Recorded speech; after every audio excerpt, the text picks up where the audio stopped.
السؤال: ليش الكبسول اللي ليش الكبسول اللي نبلعه يكون شكله لونين؟ الدول كبسول شلون هاي الصورة؟ ليش يعني مو لون واحد؟ وشنو المغزى من يسوون الكبسول لونين؟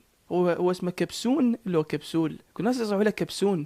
لا والله جديات، ليش مو لون واحد؟ شنو الخلق هذا؟ وليش يسووا لونين؟ ما ملاحظين هذا الشيء؟ شوف، الكبسولة مكونة من جزئين، جزء يحطون بيه الدواء وجزء ثاني فارغ. هذا الفارغ يكون عبارة عن غطاء يغطون بيه الكبسولة. فبالمصنع من يصنعون الدواء يصنعوه على شكل مسحوق، يعني مثل الطحين، فيعبوه بالقسم الأول بالكبسولة، وهذا القسم اللي يعبون بيه الدواء يصبغوه أو يلونوه، حتى بالمصنع من يريدون يعبوه يعرفون إنه العلاج صاير بهذا القسم الملون. أما الجزء الثاني اللي ما بيه لون فهو عبارة عن غطاء يسدون بيه الكبسولة. أكو بعض الأطباء يقولون إحنا متقصدين نلون بعض الكبسول حتى الأطفال أو الناس العاديين من يشوفوها ما راح تلعب نفسهم، وعادي بسرعة يبلعوها، لأن اكو هواية ناس عندهم حساسية من الأدوية فيلونوها على مود يصير شكلها حلو، يعني من باب الجمالية لا أكثر. وهاي كل ما بالسالفة يا عيون.